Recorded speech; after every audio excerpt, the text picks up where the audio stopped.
Mentes huecas, ojos fríos. No hay fe, hablan de calle, pero no saben que es noche eterna. Paranoia, y en la piel sonrisa falsa, ready pa' morder. Mentes huecas, ya. Me desea muerto, pero sigo de pie. Todo lo que toco se vuelve estrés. Todo lo que miro quiere verme caer. No todo es enemigo. What's going on? Today I'm with Bilal Hasan, number one prospect, I think, in my personal opinion, future flyweight champ. Calling for a shot at UFC Seattle. We're going to talk about it. Super hyped up for it, so let's do it. What's up? What's up, bro?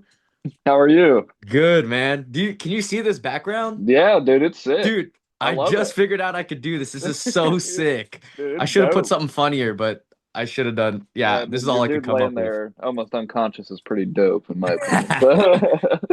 So how are you? I'm doing well, man. You're from Seattle, you said, right? Yeah, just outside. I'm in Auburn. Oh, dude, no way. Hell yeah, Yeah, man. yeah, yeah, right in Auburn. I'm gonna be covering Seattle and UFC Seattle, so I'm pretty stoked about that. Yeah, Dude, no way. Are you gonna be like a journalist there? yeah. That's the plan. Bro, Yeah, dude, yeah, let's dude. go, dude. I'm That's so hyped for you, man. that's what Let's I'm get my. saying. I'm trying to get on the card.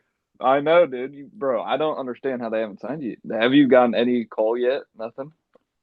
Nothing yet, but we also haven't really pushed anything other than, me calling out on the mic. Right. So we'll Yeah. see. We'll see. Trying to be patient, but at the same time, man, it's like it just What? makes Two sense, months man. away, 3 months away. Yeah. I mean, if we're getting right into it, what makes sense about it? Why does that card feel like the right moment for you? Well, dude, I mean, of course, I'm a Seattle Yep. native. We're on a great streak as well, and I know the UFC loves. They love exciting fights. They like exciting fighters, and I think I'm just that. We're on a 7 fight finish streak, and I'm young as well, and so I think momentum's on my side, and it just makes sense, man. Seattle being my hometown, I think it's the perfect place to have my debut. Yeah, I mean, for sure. I mean, it's a massive arena too, and I mean, I think you can blow the roof off the place. I was there last year, and it was insane. I was Yeah. about to say I've only been to 4 UFC fights, and 3 of them were like I think they were all in Vegas, Okay. and I went to the one in Seattle last time too, and the one in Seattle was way better than all the ones I've seen in Insane. Vegas. It Yeah. was insane. Climate Pledge, and I've never been to Climate Pledge Me before, either. Yeah. and that was my first time, and wow, man, it was just electric. I got so much FOMO though. Yeah. God damn it. Seriously, I think you could have been on it last year, if we were That's being what I was honest. saying too. They had some 7-0 guy, fair enough. I think he was like a 170. I think it's Paige Hmm. Van Zant's Oh, husband Austin or Vanderford. boyfriend. Yeah, Yeah. Austin. Yep. Yeah, I think he won that fight. And I was like, dude, he's Yep. 7-0. I was 7-0 back I then. And I know. was just That's what like, I'm saying. what the fuck, Dana? There was hella fights that fell out. I mean, it's insane. I know. I mean, here's another one for you. I mean, you've built a lot of momentum coming up, and I think you're the number one prospect right now. Anywhere, any place, future flyweight champ, and like I know it right now. You Let's know it. go. I feel like a lot of people know it with the following. When did you personally start to feel like I'm ready for this jump right now? I've always felt like I was ready for that jump, but I think especially with this last one, the one thing I really wanted to focus on is just being as calm as possible.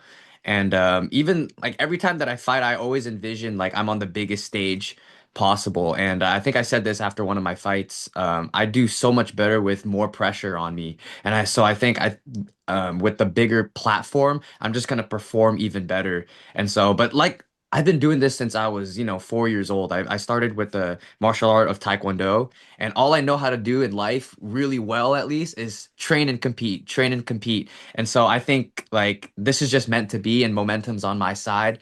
And I think, yeah, March 28th would be the perfect time for me to debut. Yeah. When you say that the perfect debut for you, what does that look like for you? Certain opponent that you're looking at, anybody that like sticks out to you that you would love to face, like a dream matchup.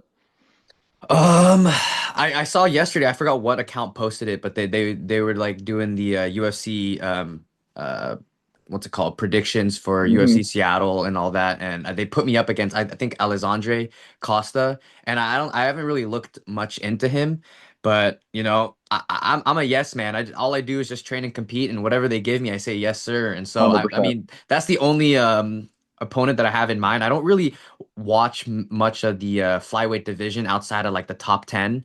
And Yep. so, yeah, I mean, that if that's what the people want, I'm going to go in there and put on a beautiful performance. But in the perfect world, March 28th, I go against whoever, and I just do what I usually do, man. A performance from start to finish. Beautiful Michael Jackson walkout, crazy highlight finish, get on the mic, say even crazier shit to top it Oh off. yeah. And so I think that would be the ideal performance. And then on top of that, let's get that 50K bonus, baby. Oh Let's yeah. go. Oh I yeah. think it's well deserved, brother. 100%. I mean, I think that's one of the things that makes you like so appealing to the UFC. You're so good on the mic. I mean, you hop on the mic and you start pulling out rhymes and stuff, and it's so Well, good. dude, I don't even know what I'm about to say half the time. I just ride with the adrenaline.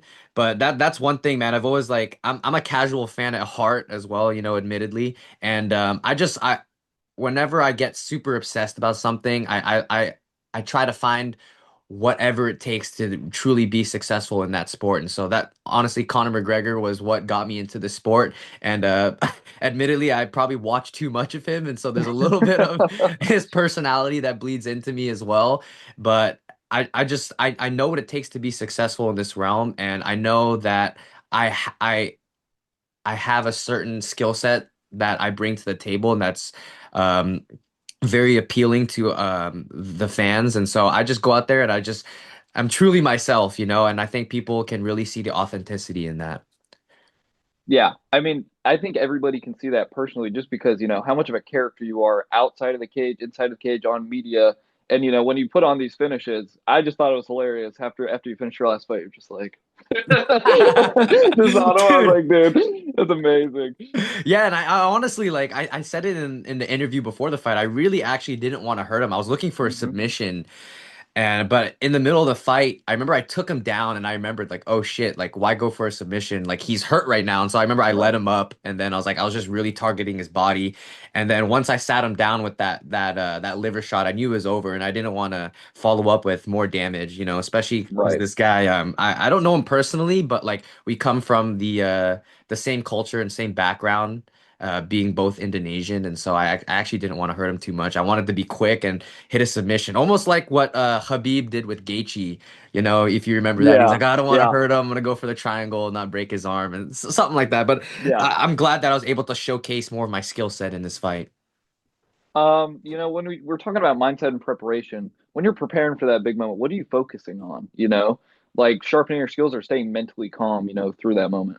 Definitely mentally calm, but just for me at least, like I always think about being grateful during the moment and just living from moment to moment because it's such a privilege to go out there and perform and be in the center light where everyone wants to watch me. That's a true privilege because not many people get to be in that position. And so that's one thing I tell myself every time when I'm about to make that walk that it's a privilege, but also there's like no place I'd rather be.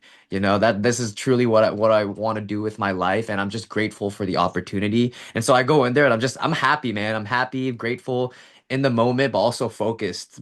So that's Right. usually what I do there. Yeah. When you look ahead, I mean, tomorrow's what, started 2026, right? So, I mean, Happy New Year's. Yes, sir. Um, Happy New Year's. when you think about 2026, looking past maybe UFC Seattle, let's say you do get that shot, you get everything you want, the 50K. What does a successful 2026 look for you after that moment?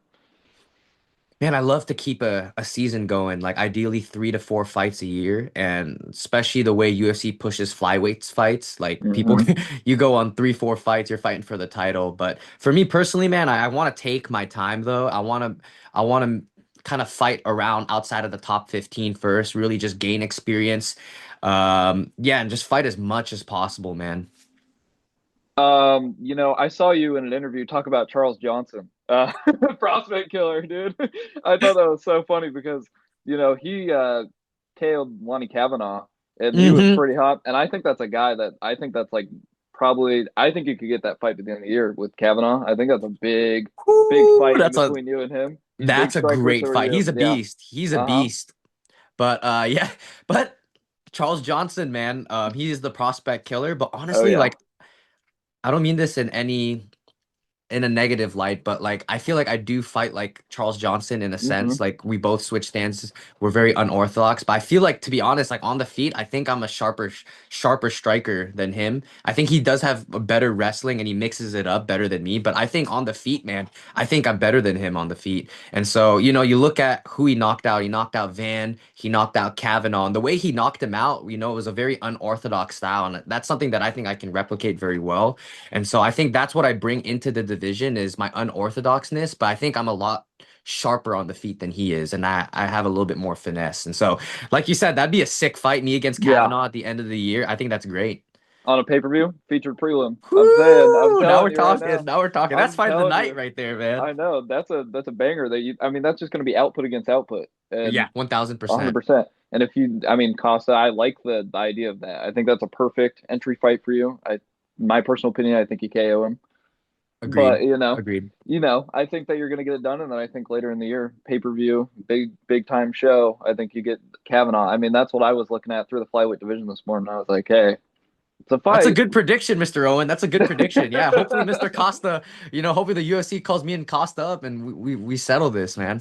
I mean, there's no way they don't. I mean, I come know, on, but dude. I don't yeah, I I don't want to get know, my hopes too high, but at the same time it's like I know I deserve it and I just got to be patient and just wait. But come on, Daddy 100%. Dana, let's go.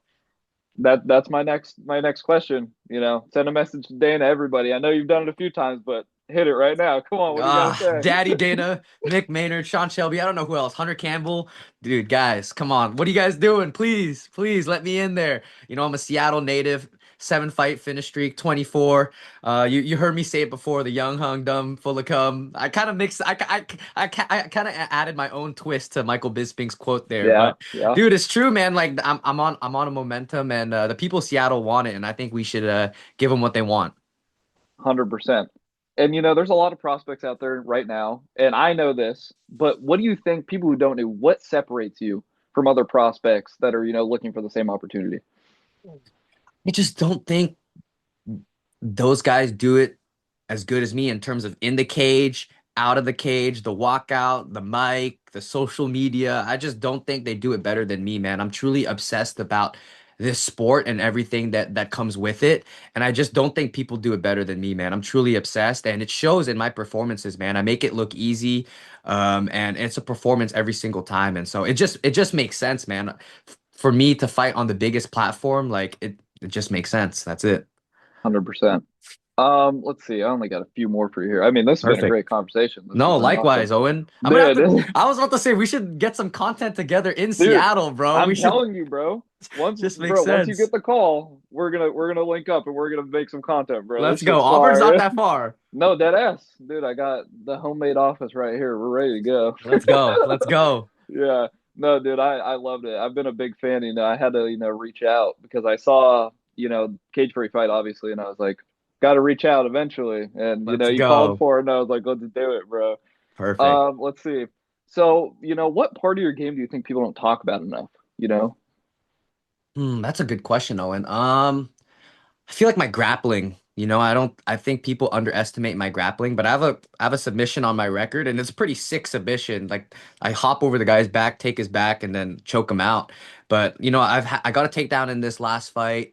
And then the fight before that actually is what got me in trouble a little bit. I took Jason Eastman down. He fights out of Hmm. American Top Team. I took him down and he started getting into a leg entanglement.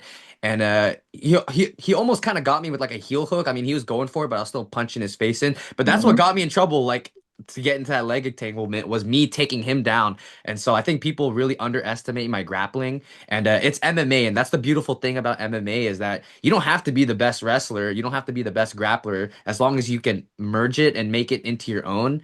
I think that's what makes. If you look at even GSP, he's not the best wrestler, but he's taken like state champion wrestlers down and he in MMA, and so I think that's one thing that people underestimate with me for sure. Through this run, I mean, you're undefeated, bunch of finishes, all the momentum going in the world. What is one thing that you have learned about yourself through this run? Man, there's so much that I learned about myself. The beautiful thing about this sport is that, in order for the best version of you to come out in the cage, you have to be the best version of yourself outside of the cage. And so I'm very grateful that I'm, into the sport. And the biggest thing that I learned about myself, man, mm, damn, this is a tough one. There's so many things. God, you stumped me on this one, Owen. You stumped me. Ah, such a good one. Mm, I guess the biggest thing that's taught me is just like the relationships with people in my life, because the biggest thing for me, like in terms of like training and all that, like you need to have a solid team around you. And so got to give a huge, huge shout out to everyone at Charlie's Combat Club out in Everett, Washington. Like the way I found them, man, was just I went to different MMA schools and I was like, this isn't really the one, like trying to find that community aspect. But then I found Charlie's and I just connected with everyone there. And so just making sure that I have a good relationship with all my teammates, my friends, but also, my family and my girlfriend, everyone around me, like making sure that I have a good relationship with everyone because without them, I wouldn't be in the position that I'm in. And so it's really taught me to, really dive deep and make sure that every relationship in my life is good. And so I'm very, very blessed right now. I have a great circle of people around me, and I wouldn't be in the position that I'm in without them. And so shout out to everyone, my girlfriend, my gym, my coaches. And so that's one of the biggest things that it's taught me. I mean, I think that's a beautiful answer. I mean, Dude, you gotta be appreciative, right? I yeah, mean, for sure, for sure. yeah, No one man has done it by himself, it's always 100%. it's always a team of people.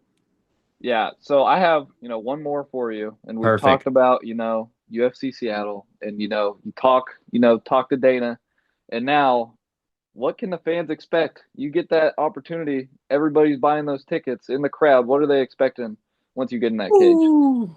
Man, I think it starts before I get into that cage, man. It's right when some Michael Jackson song comes on.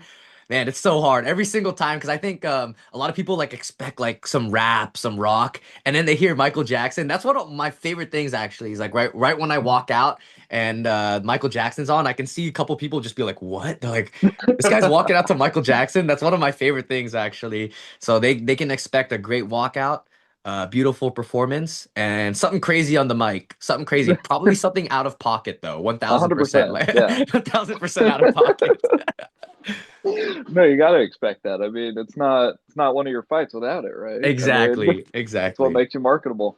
All Yes, right, well, sir. that's all I got for you today. I mean, I thought it was great, and I would love to do some more stuff with you once you get that call. Yeah, likewise, Mr. Owen. Let's plant this seed and then yeah, we'll stay in touch for sure. Yeah, seriously. I'll shoot you my number Perfect. after Yeah, this, on and then we can keep in contact. perfect, Mr. Owen. Sounds good, brother.